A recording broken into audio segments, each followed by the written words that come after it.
بسم اللہ الحمدللہ والصلاۃ والسلام علی رسول اللہ وعلی آلہ وصحبہ اجمعین اما بعد فاعوذ باللہ من الشیطان الرجیم بسم اللہ الرحمن الرحیم رب اشرح لی صدری ویسر لی امری واحلل عقدۃ من لسانی یفقہوا قولی۔ السلام علیکم ورحمۃ اللہ وبرکاتہ۔ تو آج جس موضوع پر ہم بات کریں گے وہ ہم نے قرآن مجید کی کچھ آیات آج سنی ہیں۔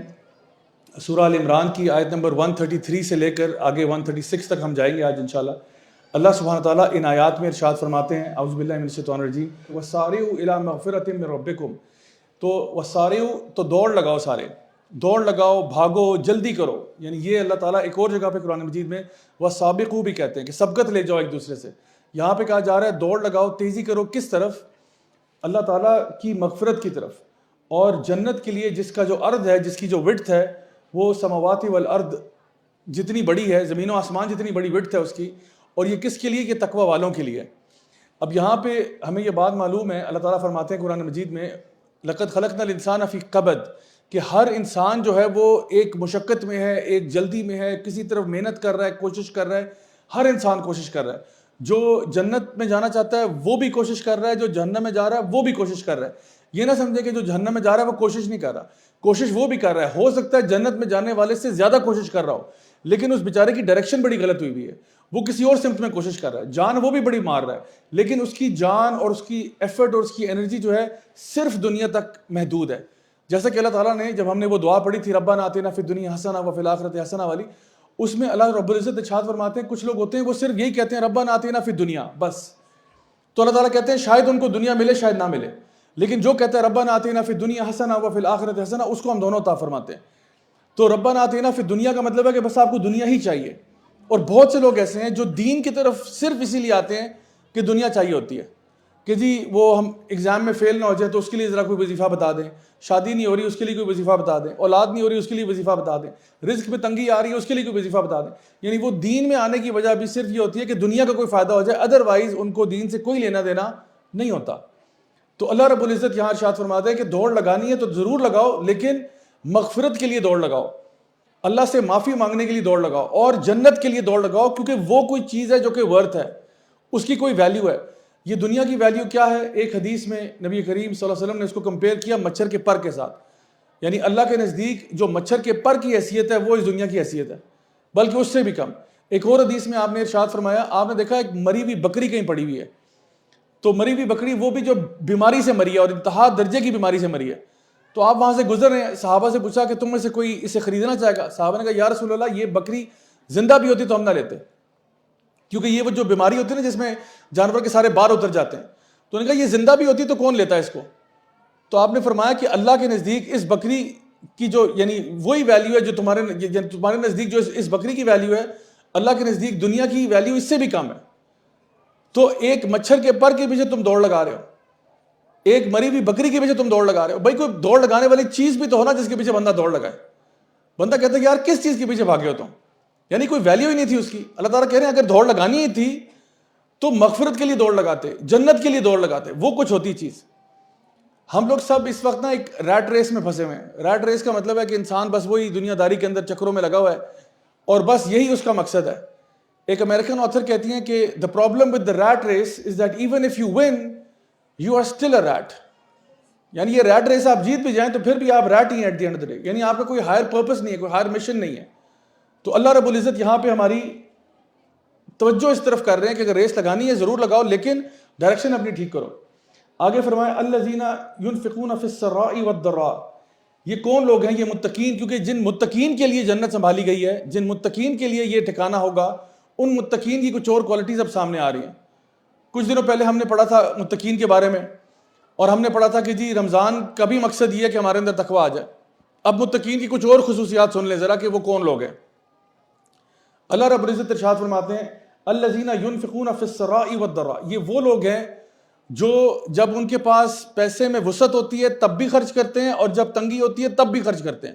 اب یہ نوٹ کر لیں ذرا، سرا کا مطلب ہے کہ یعنی وہ خوشی جب انسان کو جب پیسہ ملتا ہے نا تب آتی ہے، جس دن سیلری کا چیک آتا ہے، جس دن بزنس ٹرانزیکشن تھا وہ کیش ہو گیا چیک آپ کا، یہ وہ سرا ہے، وہ خوشی ہوتی ہے جب انسان کو مال ملتا ہے، تو اس دن وہ بڑا ضرورت سے زیادہ خوش ہوا ہوتا ہے۔ تو اللہ تعالیٰ فرماتے ہیں یہ اس میں بھی خرچ کرتے ہیں والضراء، اور جب ان کے اوپر تنگی آتی ہے، مشکل آتی ہے، پریشانی آتی ہے تب بھی خرچ کرتے ہیں۔ یہ ان کی بڑی خاص کوالٹی ہے۔ کیونکہ یہ لوگ جانتے ہیں کہ مال خرچ کرنے سے کم نہیں ہوگا. نبی کریم صلی اللہ علیہ وسلم کی حدیث ہے کہ صدقہ کرنے سے مال کم نہیں ہوتا. بلکہ میں آپ کو بتاؤں کہ پورے پاکستان میں ٹریول کرنے کے بعد میں نے یہ دیکھا ہے کہ بہت سارے بزنس مین ایسے ہیں جن کی بزنس اسٹریٹجی ہی یہ ہے کہ وہ اللہ کی راہ میں 10% 20% نکالتے ہیں تو ان کو پتہ ہے اس سے بہتر ریٹرن آن انویسٹمنٹ ہوگا. ان کی بزنس اسٹریٹجی ہے یہ ان کا کوئی وہ نہیں ہے کہ چلیں وہ اللہ کی راہ میں تو خرچ کرتے ہی کرتے ہیں, لیکن وہ کہتے ہیں this is part of our business plan کہ ہم نے 20% 10% 30% اللہ کی راہ میں لگانا ہوتا ہے, اور وہ جب لگاتے ہیں تو وہ گھوم کے ہمارے پاس اس سے زیادہ آتا ہے. تو صدقہ کیونکہ نبی کی بات سچ ہے, صدقہ کرنے سے مال کم نہیں ہوتا, بلکہ الٹا وہ جو ربا لینے سے ہمیں لگ رہا ہوتا ہے مال آ رہا ہے اس سے مال کم ہوتا ہے, اس سے بے برکتی آتی ہے. تو اللہ رب العزت ان متقین کے بارے میں ایک بات یہ بیان کی کہ یہ تنگی ہو یا خوشحالی ہو یہ اللہ کی راہ میں خرچ کرنے والے لوگ ہیں. پہلی کوالٹی والکاظمین الغیظ والعافین عن الناس واللہ یحب المحسنین.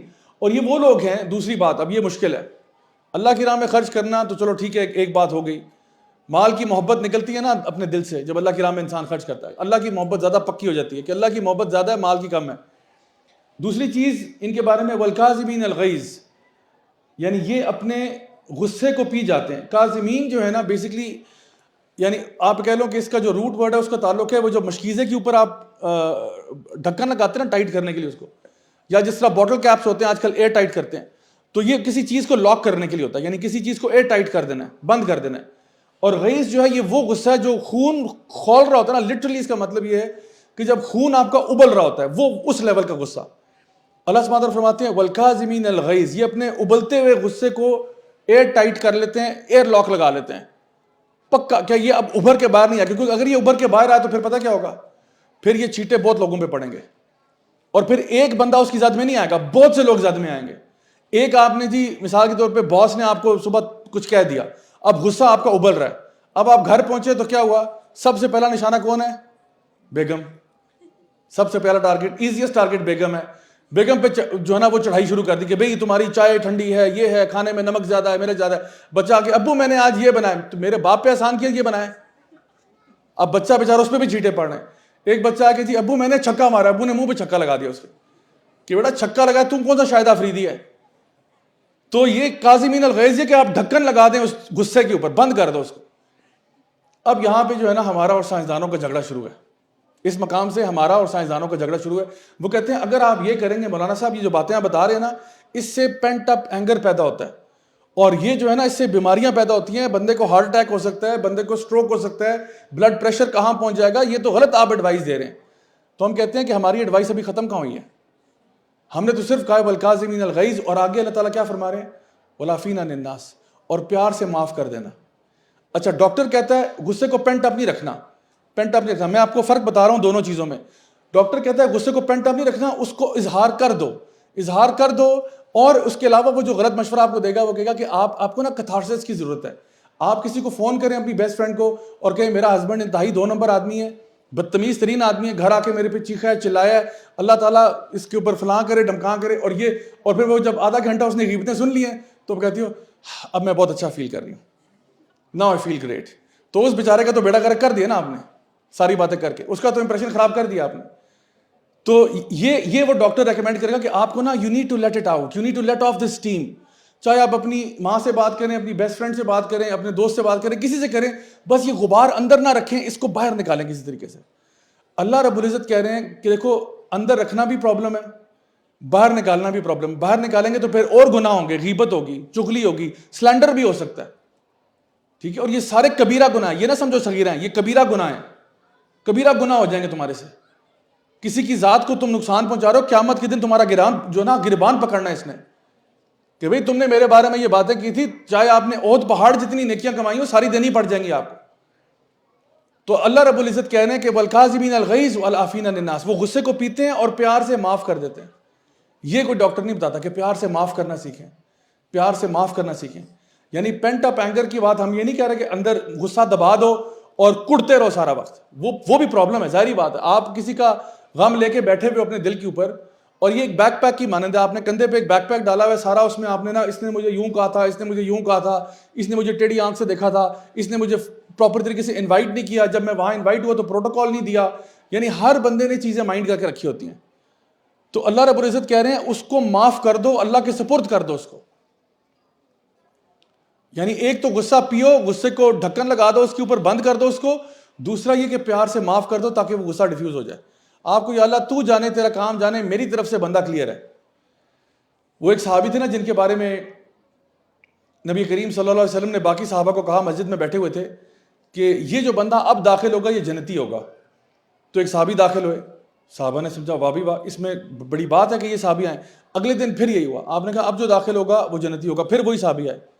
تیسرے دن پھر آپ نے کہا اب جو داخل ہوگا وہ جنتی ہوگا، پھر وہی صحابی آئے. 3 دن لگاتار. اب یہ صحابی کون تھے؟ یہ جو ہمارے جلیل و قدر صحابہ کے نام ہیں ان میں سے کوئی بھی نہیں تھا. یعنی ابو بکر صدیق ہوتے، عمر بن الخطاب ہوتے، عثمان بن عفان ہوتے، علی بن ابی طالب ہوتے رضی اللہ عنہم اجمعین، ان میں سے کوئی بھی نہیں تھا. تو ایک اور صحابی نے کہا بھئی میں پتہ تو کروں یہ کیا خاص بات ہے ان میں کہ ان کو 3 دفعہ جنت کی بشارت دی گئی ہے. تو وہ ان کے پاس چلے کہ انہوں نے کہا جی میں مہمان بننا چاہتا ہوں، آپ کا مسافر ہوں. یہ وہ کچھ انہوں نے بات کی کہ مجھے آپ تھوڑی دیر کے لیے یہاں پہ رکھ لیں اپنے گھر میں. وہ ان کے گھر میں رہنا شروع ہو گئے. ایک دن رہے، دوسرے دن، تیسرے دن آبزرو کرتے رہے ان کو. تو آبزرویشن کے بعد فائنلی تیسرے دن جب روانگی کا وقت آیا تو اب سچ بات بتانے کے لیے وہ حاضر ہو گئے وہاں پہ. انہوں نے کہا دیکھیں میں پچھلے 3 دن سے آپ کو نوٹ کر رہا ہوں، آپ کی نمازیں بڑی نارمل سی ہیں، آپ فرض نمازیں پڑھتے ہیں بڑے نارمل طریقے سے پڑھتے ہیں. اچھا اس کے علاوہ کوئی آپ کی تلاوت قرآن بھی مجھے کوئی بہت آؤٹ اسٹینڈنگ نہیں لگی، نہ کوئی قیام اللیل آپ کا ایسا. اس سے زیادہ تو باقی صحابہ پڑھتے ہیں، یعنی جو رات کا قیام ہوتا ہے، تہجد کی نماز ہوتا ہے، وہ سارے کرتے ہیں. آپ میں کوئی ایسی خاص بات مجھے نظر نہیں آئی سوائے اس کے کہ آپ نے فرائض سارے پورے کیے ہوئے ہیں اور کوئی ایکسٹرا چیز آپ میں نظر نہیں آ رہی مجھے، اور اس سے کہیں بہتر اور صحابہ کرتے ہیں. تو کیا ایسی خاص بات ہے کہ نبی نے آپ کے بارے میں کہا کہ آپ جنتی ہیں، 3 دفعہ بشارت دی آپ کو؟ تو وہ بھی کہتے ہیں مجھے تو نہیں معلوم کہ کیا وجہ ہو سکتی ہے، بس میں جو ہوں آپ کے سامنے ہوں بھائی، آپ نے دیکھ لیا.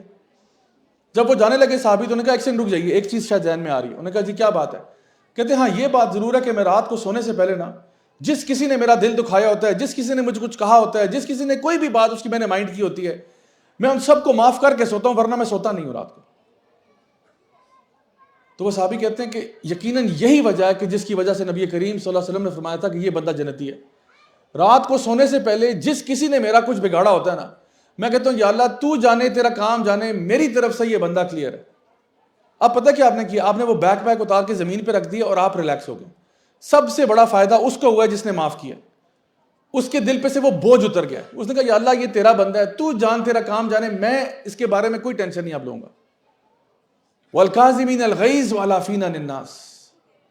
اللہ تعالیٰ فرماتے ہیں واللہ یحب المحسنین. اسی طرح احسان کرنے والوں سے اللہ تعالیٰ محبت کرتا ہے. آپ اگر چاہتے ہیں کہ اللہ تعالیٰ آپ سے محبت کرے تو یہ کوالٹیز آپ دیکھ لیں کہ اللہ تعالیٰ کیا فرما رہے ہیں کہ وہ لوگ جو اللہ کی راہ میں خرچ کرتے ہیں، چاہے اچھے حالات ہوں، تنگی ہو، اس میں بھی خرچ کرتے ہیں، غصے کو پی جاتے ہیں، پیار سے معاف کرتے ہیں، اور اسی طرح کے احسان کرنے والوں سے میرا رب بہت پیار کرتا ہے. آگے آیت نمبر 135 اور 136 میں ارشاد فرمایا والذین اذا فعلوا فاحشۃ او ظلموا انفسهم ذکروا اللہ. اور یہ وہ لوگ ہیں جب ان سے کوئی فاحشہ ہو جاتا ہے، کوئی برا کام ہو جاتا ہے، کوئی کبیرہ گناہ ہو جاتا ہے، او ظلموا انفسهم، یا وہ اپنے ذات کے ساتھ ظلم کر دیتے ہیں گناہ کر کے، وہ اللہ کو یاد کرتے ہیں. اب یہاں پہ ذرا رک جائیے ایک سیکنڈ کے لیے. یہ متقین کی بات ہو رہی ہے نا. اللہ تعالیٰ فرما رہے ہیں متقین انسان بھی فحش حرکت کر سکتا ہے. سمجھ آ رہی ہے آپ کو بات؟ اللہ تعالیٰ فرما رہے ہیں وہ لوگ جن سے اللہ تعالیٰ محبت کرتا ہے وہ بھی کوئی فحش کام کر سکتا ہے، لیکن اس میں اور عام بندے میں فرق یہ ہے کہ اگر اس سے فحش کام ہو گیا ہے ذکر اللہ، وہ فوراً اللہ کا ذکر کرتا ہے. اب فحش یا فاحشہ سے مراد کیا ہے؟ اس سے مراد زنا بھی ہو سکتا ہے، اللہ معاف کرے، زنا بھی ہو سکتا ہے. اس سے مراد فحش گفتگو بھی ہو سکتی ہے، اس سے مراد غیبت بھی ہو سکتی ہے، اس سے مراد چغلی بھی ہو سکتی ہے، اس سے مراد کسی کے اوپر تہمتیں لگانا بھی ہو سکتا ہے. یعنی یہ وہ چیزیں ہوتی ہیں، فاحشہ کے اندر وہ چیزیں آتی ہیں جو دوسرے کو نقصان پہنچانے والی ہوں. ایک تو ہوتا ہے نا انسان او ظلموا انفسہم، وہ جو اپنی ذات کے ساتھ ظلم کیا آپ نے. ایک ہوتا ہے انسان نے اپنے ساتھ ظلم کیا ہوتا ہے، ایک ہوتا ہے دوسروں کے ساتھ بھی ظلم کیا ہوتا ہے. زنا کر کے آپ نے اپنی نسل کو خراب کیا ہوتا ہے، اسی طرح سے اور غیبت چغلیاں کر کے آپ نے دوسروں کو خراب کیا ہوتا ہے. تو یہاں پہ کہا جا رہا ہے کہ انہوں نے اگر اپنے ساتھ بھی ظلم کیا ہو یا کوئی فحش حرکت کی ہو، فوراً کیا کرتے ہیں؟ ذکر اللہ، اللہ کو یاد کر لیتے ہیں اور خوب اللہ کو یاد کرتے ہیں.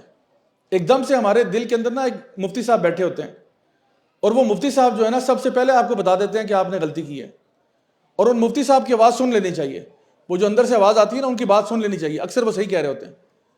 کیونکہ ہم نے کسی کے ساتھ بدتمیزی کی ہو، کسی کی غیبت کی ہو، کسی کو چگلی کی ہو، کوئی اور جو ہے نا غلط کام کیا ہو، تو سب سے پہلے آواز اندر سے آتی ہے، سب سے پہلے فتویٰ اندر سے آتا ہے کہ یہ آپ نے غلط کر دیا.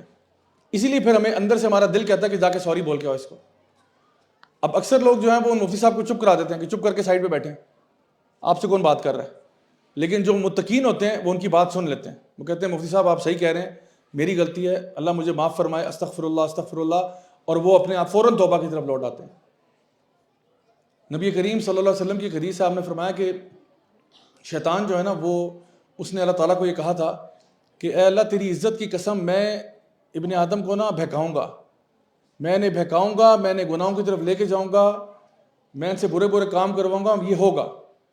اور اللہ رب العزت نے جواب میں کہا تھا کہ میں بھی اپنی عزت کی قسم کھاتا ہوں، اپنے جلال کی قسم کھاتا ہوں کہ جب جب میرا بندہ مجھ سے معافی مانگے گا میں اس کو معاف کر دوں گا. یاد رکھیے گا. اور اس پہ شیطان بہت مایوس ہوا تھا کہ یہ کیا بات ہوئی کہ اللہ معاف کر دے گا، مطلب میں آگے پیچھے دائیں بائیں سے ان کے آ رہا ہوں اور ان کو گمراہ کرنا چاہ رہا ہوں، اور اللہ تعالیٰ یہ ہے کہ جو بندہ توبہ کرتا ہے اللہ معاف کر دیتا ہے. اللہ رب العزت قرآن مجید میں یہ بات ارشاد فرماتے ہیں کہ قل یا عبادی الذین اسرفوا علی انفسہم لا تقنطوا من رحمت اللہ ان اللہ یغفر الذنوب جميعا، کہ اے میرے بندو جنہوں نے اپنی ذات کے ساتھ ظلم کیا ہے گناہ کر کے، لا تقنطوا من رحمت اللہ، اللہ کی رحمت سے مایوس نہیں ہونا، اللہ کی رحمت سے مایوس نہیں ہونا. کیوں نہیں ہونا؟ ان اللہ یغفر الذنوب جميعا، یقیناً اللہ تعالیٰ تمام گناہوں کو معاف کر سکتا ہے. تمام گناہ؟ جی ہاں تمام گناہ، تمام گناہ، کوئی بھی گناہ آپ نے کر دیا ہو، کچھ بھی کر دیا ہو، اللہ تعالیٰ معاف کر سکتا ہے. اگر آپ توبہ کرنے والے بن سکتے ہیں میرا پیارا رب معاف بھی کر سکتا ہے. بلکہ نہ صرف اللہ معاف کر سکتا ہے، اللہ تعالیٰ فرماتا ہے ان اللہ یحب التوابین ویحب المتطہرین، یقیناً اللہ محبت کرتا ہے ان گناہ گاروں سے جو توبہ کر لیتے ہیں. اللہ محبت کرتا ہے. کل تک بندہ گناہ گار تھا، اللہ کی نافرمانیاں کر رہا تھا، آج توبہ کرتا ہے، اللہ تعالیٰ کہتے ہیں یہ میرا محبوب ہے. بلکہ اللہ رب العزت یہ فرماتے ہیں قرآن مجید میں کہ جب توبہ پکی ہوتی ہے انسان کی، اللہ تعالیٰ فرماتے ہیں کہ ہم تو اس کے یبدل اللہ السیئات حسنات، ہم اس کے گناہوں کو نیکیوں میں بدل دیتے ہیں. یہ کوئی ڈیل پوری دنیا میں کہیں سنی ہے آپ نے؟ ایسی ڈیل جہاں پہ اللہ تعالیٰ نہ صرف آپ کے گناہوں کو معاف کر رہے ہیں بلکہ گناہوں کو اٹھا کے نیکیوں میں تبدیل کر رہے ہیں. آپ نے کسی کے پیسے دینے ہو نا، آپ نے کسی کے پیسے دینے ہیں، مثال کے طور پہ کسی سے 1,00,000 روپیہ بورو کیا تھا آپ نے، آپ اس کے پاس جاتے ہو، آپ کہتے ہو بھائی میرے پاس تو پیسے نہیں ہیں، سوری یار لیٹ ہو گیا. وہ کہتے ہیں یار 1,00,000 روپیہ اور لے لو میرے سے. ایک تو کہتا ہے کہ آپ کے اوپر قرضہ معاف ہو گیا، ایک تو کہتا ہے قرضہ معاف اوپر سے 1,00,000 روپیہ اور پکڑ لو. یہ کہاں ڈیل ہوتی ہے؟ اگلا جوتے نہیں مارے گا عام طور پہ، آپ کہ میرے پاس پیسے کوئی نہیں ہے، وہ پکڑ کے آپ کو جوتے مارے گا. لیکن اللہ رب العزت کہتے ہیں ہم نہ صرف اس کو دیں گے بلکہ اس کی گناہوں کو بھی نیکیوں میں تبدیل کر دیں گے. اس سے بہتر ڈیل کہاں ملنی ہے آپ کو؟ اسی طرح سے نبی کریم صلی اللہ علیہ وسلم کی حدیث سے آپ نے فرمایا کہ جب انسان گناہ کرتا ہے نا، گناہ کی حالت میں ہوتا ہے، کبیرہ گناہ کر رہا ہے، زنا کر رہا ہے، قتل کر رہا ہے، چوری کر رہا ہے، ڈاکہ ڈال رہا ہے، تو اس ٹائم پہ اس کا ایمان جو ہے نا وہ ایسے چلا جاتا ہے اس سے، یعنی ایمان اس کے اندر ہوتا ہے نا، ایمان اس کے ساتھ ہے. جب وہ بڑا کبیرہ گناہ کرتا ہے ایمان ایسے چلا جاتا ہے.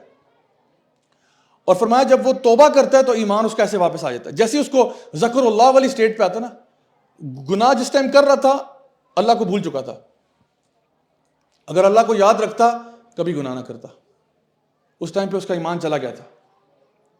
لیکن جیسے ہی وہ استغفار کرتا ہے، اللہ کو یاد کرتا ہے، ذکر اللہ کرتا ہے، تو اس کا ایمان واپس آ جاتا ہے. اللہ سبحانہ تعالیٰ اس ایمان والے کے بارے میں ارشاد فرماتے ہیں کہ اللہ ولی الذین آمنوا یخرجہم من الظلمات الی النور. اللہ ولی ہے کس کا؟ الذین آمنوا کا، ایمان والوں کا.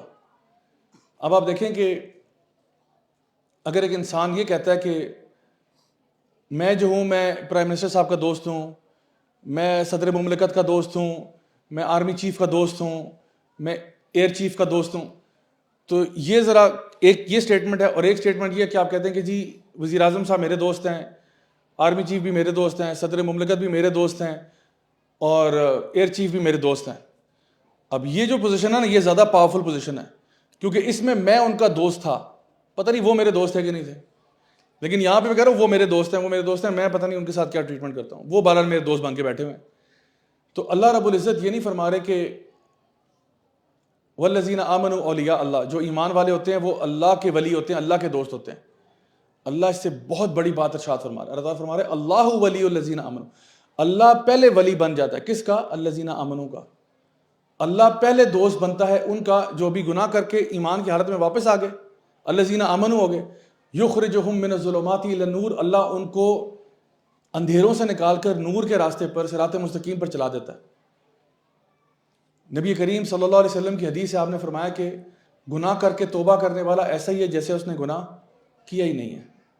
ابن ماجہ کی حدیث ہے۔ سبحان اللہ، دیکھیں کتنی پروفاؤنڈ بات ہے کہ اللہ تعالیٰ مائنڈ نہیں کرتے۔ اور حدیث قدسی میں آتا ہے کہ آپ زمین و آسمان کو بھی گناہوں سے بھر دیں، اللہ اس سے بڑی مغفرت آپ کو دے سکتا ہے۔ آپ سارے سمندروں کو بھی گناہوں سے بھر دیں، اللہ اس سے بڑی مغفرت دے سکتا ہے۔ تو میں بتاؤں کہ کون سی پھر ایسی چیز ہے جو ہمیں روک رہی ہے توبہ کرنے سے؟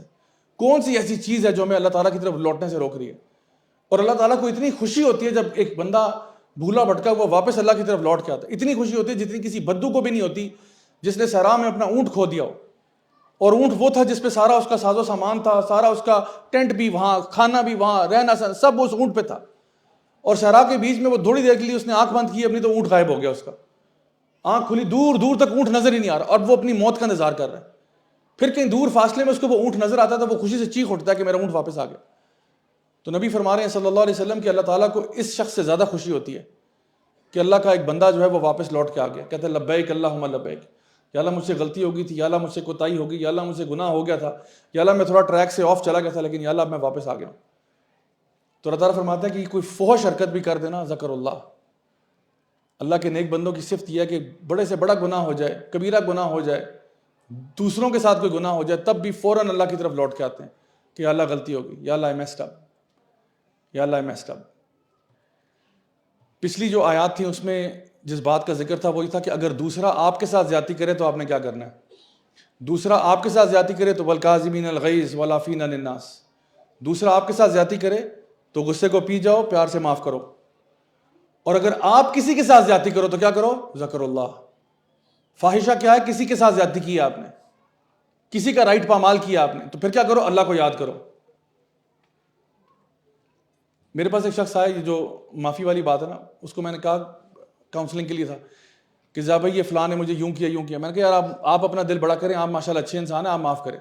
کہتے ہیں میں معاف کیسے کروں جب انہوں نے میرے ساتھ زیادتی کی ہے؟ بڑا ٹیکنیکل پوائنٹ ہے۔ کہتے ہیں میں معاف کیسے کروں جب انہوں نے میرے ساتھ زیادتی کی ہوئی ہے؟ تو میں نے کہا معاف کیا ہی اس کو جاتا ہے جو آپ کے ساتھ زیادتی کرتا ہے، ورنہ آپ ایویں خواہ کیوں معاف کریں گے اس کو؟ یہ ذرا سوشل ایکسپیریمنٹ آج کا ہوم ورک آپ کو دیتا ہوں، کہیں رات چلتے ہوئے کسی شخص کو جا کے بولو جاؤ تمہیں معاف کیا، پھر جب وہ جوتا لے کے آپ کے پیچھے بھاگے گا کہنا وہ دیکھو کیمرہ لگا ہاتھ ہلا دیں، یا آپ کے ساتھ مذاق ہوا ہے، پرینک ہوا ہے۔ بھائی ایک عام آدمی جس نے آپ کا کچھ نہیں بگاڑا اس کو کیوں معاف کریں گے آپ؟ تو وہ شخص مجھے کہہ رہا ہے کہ میں کیسے معاف کروں جب اس نے میرے ساتھ زیادتی کی ہوئی ہے؟ اللہ کے بندے معاف کیا ہی اس کو جاتا ہے جس نے زیادتی کی ہوتی ہے۔ جس نے آپ کا کچھ نہیں بگاڑا اس کو کیا کرو گے معاف کر کے؟ وہ تو الٹا مارے گا آپ کو پکڑ کے، آپ کو کہ جاؤ معاف کیا تمہیں، وہ کوئی بھیک مانگنے والا تھوڑی ہے۔ تو ہمیں تو معافی کا حکم ہے ہی وہاں پہ جہاں پہ آپ نے بڑا پن دکھانا ہے۔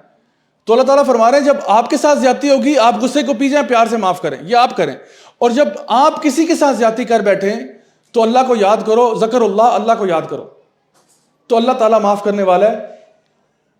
ذکر اللہ فاستغفروا لذنوبہم، اور اللہ سے معافی مانگو اپنے گناہوں کی، اللہ کو یاد بھی کرو، گناہوں کی معافی مانگو۔ وَمَن يَغْفِرُ الذُّنُوبَ إِلَّا اللَّهُ، اور کون ہے اللہ کے سوا تمہیں معاف کرنے والا؟ کون ہے؟ پوری کائنات میں کوئی ہے جو آپ کو معاف کر سکے سوائے اللہ کی ذات کے؟ تو کون تجھے معاف کرے گا؟ اللہ ہی کرے گا۔ اللہ ہی ہے جو تیرے سارے اعمال جانتا ہے، اللہ ہی ہے جو تیرے دل کے حالات سے واقف ہے، اللہ ہی ہے جو تیرے شرک سے زیادہ قریب ہے۔